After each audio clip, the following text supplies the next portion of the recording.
Olá! Em meio à pandemia, 11 brasileiros foram incluídos na lista de bilionários da revista Forbes. A contradição assusta. 19 milhões de pessoas passaram fome no Brasil no final de 2020. Mais da metade dos domicílios enfrentaram algum tipo de insegurança alimentar. Os dados são do inquérito realizado pela Rede Brasileira de Pesquisa em Soberania e Segurança Alimentar e Nutricional, a Rede Pessan. O agravamento da fome no país é tema da entrevista de hoje com o sociólogo Renato Carvalheira, pesquisador da Rede Pessan. Eu sou Pamela Oliveira e você está acompanhando o Central do Brasil. Central do Brasil. O governo Bolsonaro será investigado por omissão na pandemia. Essa foi a decisão do Supremo Tribunal Federal na quinta-feira, dia 8, proferida pelo ministro Luiz Roberto Barroso.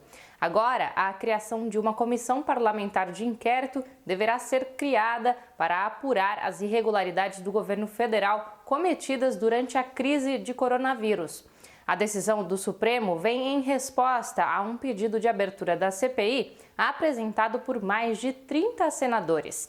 A crise de oxigênio de Manaus e as omissões do Ministério da Saúde neste caso serão investigados pela CPI. Tanto o atual ministro da Saúde, Marcelo Queiroga, quanto os ex-ministros de Bolsonaro devem ser chamados para depor. E enquanto a crise assola o país e faz milhares de vítimas da fome e do vírus, uns poucos bilionários brasileiros estão enriquecendo ainda mais. Segundo a revista Forbes, no último ano, aumentou 44% o número de bilionários no país. Quem conta mais sobre isso é a repórter Nayata Tawani. Nacional. Enquanto a fome avança, o número de bilionários cresce 44% no Brasil. É o que mostra o ranking da revista Forbes. De acordo com a lista, os 65 bilionários brasileiros dobraram o montante acumulado, totalizando uma fortuna de 1,2 trilhões de reais. Enquanto isso, um estudo da Rede Brasileira de Pesquisa em Soberania e Segurança Alimentar, mais de 19 milhões de pessoas estão passando fome no nosso país. Jefferson Nascimento, da Oxfam, expõe a desigualdade deste cenário. Um grupo muito pequeno de pessoas, os bilionários, eles já saíram da pandemia, a pandemia já acabou para eles, eles já estão lucrando com ela de forma significativa. Bilhões de pessoas ainda não conseguem ver o fim dessa crise sanitária e levarão 1,5 décadas para retomar o padrão de vida e de renda que tinham antes do início da pandemia. Segundo o IBGE, o Brasil é o 9º país mais desigual do mundo, cenário que deixa claro o contraste na distribuição de renda.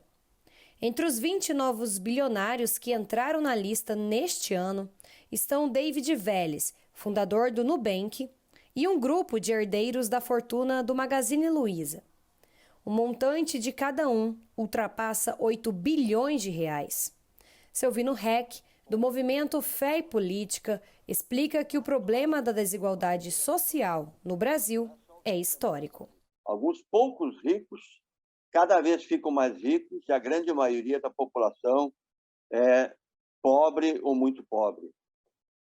Mas no Brasil nós temos uma segunda situação, que não é só o sistema capitalista. Nós temos uma elite historicamente escravocrata e que, na verdade, se lixa para o povo.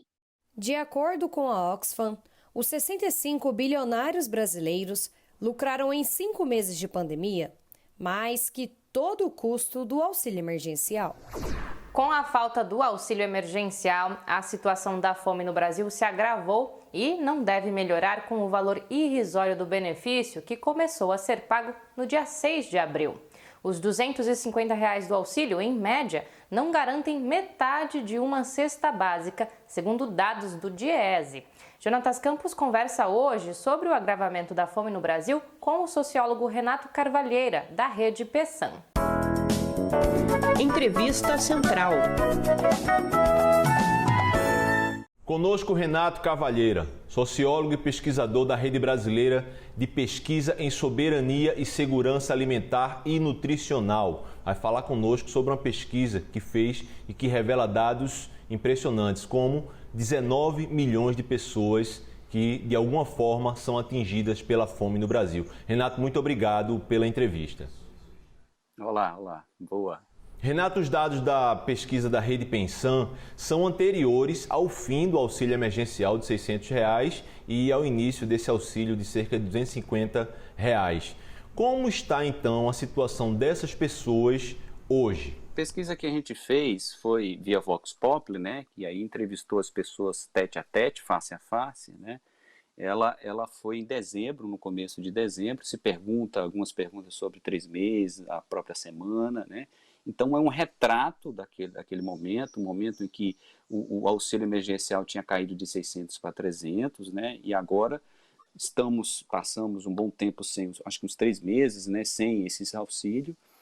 Obviamente que a situação vai piorar, obviamente que numa sociedade capitalista que você precisa comprar comida com o dinheiro, né, obviamente que existem doações, existem outras formas de plantar isso aqui, mas obviamente numa sociedade capitalista o comércio é o que, né, é o que predomina, e aí as pessoas sem dinheiro, óbvio que vão ter um rebatimento, e a gente acha, tem uma grande suspeição de que a situação piorou, né, esses 19, quem sabe se não aumentou, por isso a importância de fazer essa pesquisa e outras para você ter um acompanhamento da situação das pessoas em insegurança alimentar.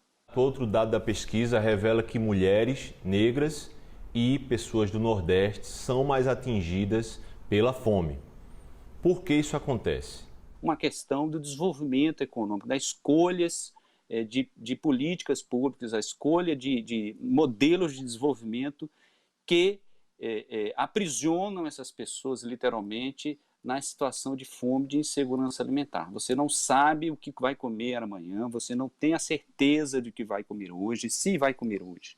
Então, as sociedades ligadas a um modelo de desenvolvimento em que acaba aprisionando as pessoas nessa situação, são modelos que a gente encontra muito no Nordeste. Com relação às mulheres também a gente vê uma questão muito clara na nossa sociedade machista, que as mulheres realmente têm um fardo, né, de ter alimentação como a sua principal obrigação, né, como se um homem não tivesse essa obrigação familiar de fazer a comida em casa, não é verdade?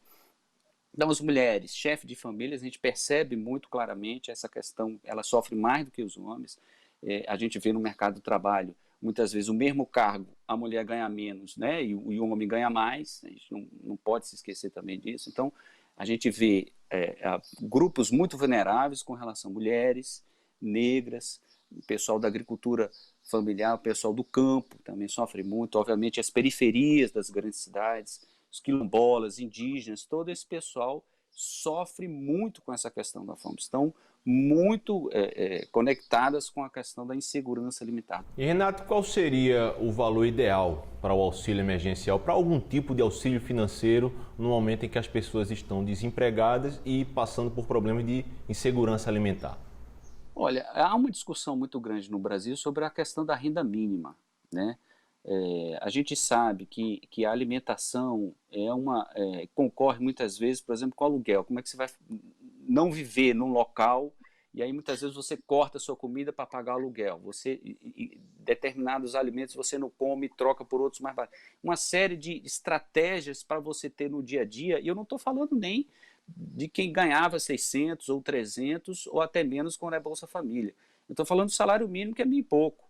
Né? A gente tem uma questão muito séria que o próprio salário mínimo não é mínimo. Nos últimos 3 anos, a gente parou de fazer essa política, né? O salário mínimo agora vem perdendo o seu ganho em relação à inflação que está aumentando mais que ele. Então, se já era pequeno, vai se tornar mais problemático. Então, a discussão da renda mínima é fundamental. E se de um lado continua havendo omissão do governo Bolsonaro no combate à pandemia e à pobreza, do outro, a população se organiza em ações solidárias para conseguir garantir o mínimo para a sobrevivência de quem está enfrentando a fome. Vamos pelos trilhos do Brasil com Afonso Bezerra conhecer algumas dessas ações. Trilhos do Brasil.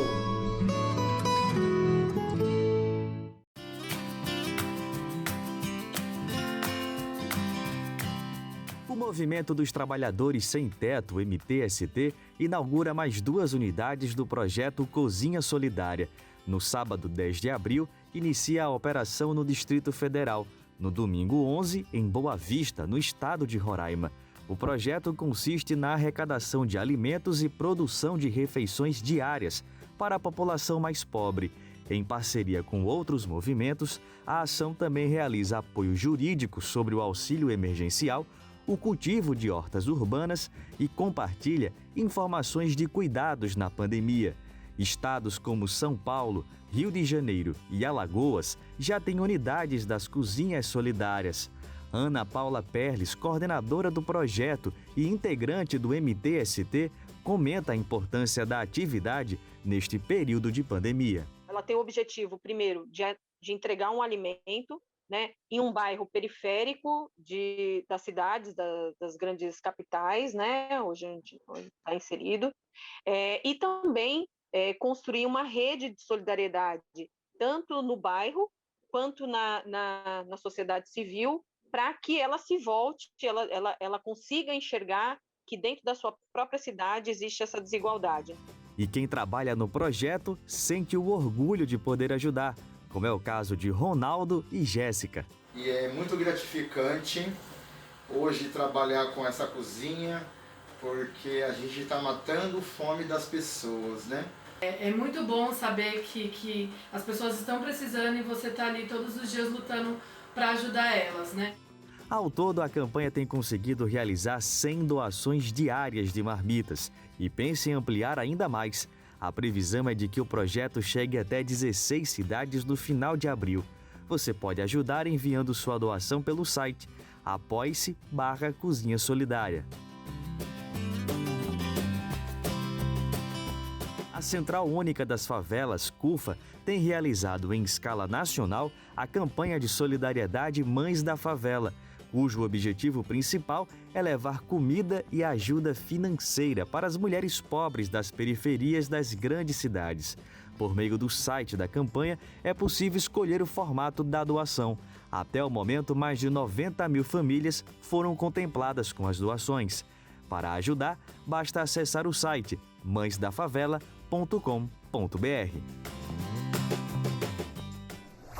No cinema, a gente vê como pessoas de diferentes realidades e territórios têm resistido à ofensiva neoliberal e à pandemia. Na Parada Cultural de hoje, a produtora e designer Beatriz Goulart indica uma mostra online de filmes com a temática dos direitos humanos. Parada Cultural. A Mostra Cine Direitos Humanos 21 Olho no Olho chegou trazendo 78 filmes, muitos históricos, inéditos, criativos, divertidos, provocativos. Poderão ser vistos curtas, animações, médias e longas, com várias temáticas e para um público de diversas idades.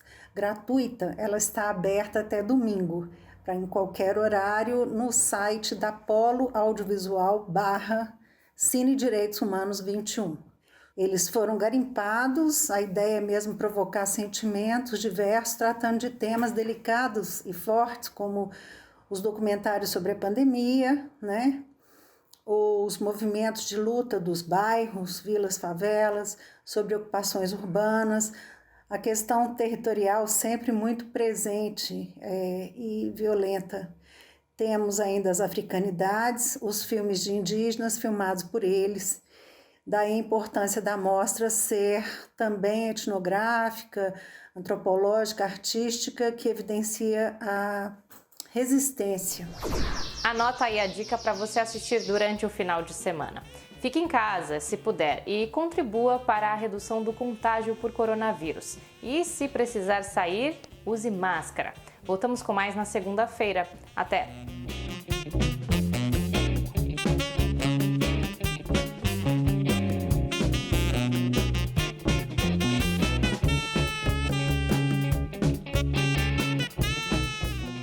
Central do Brasil, a rede de comunicação dos movimentos populares.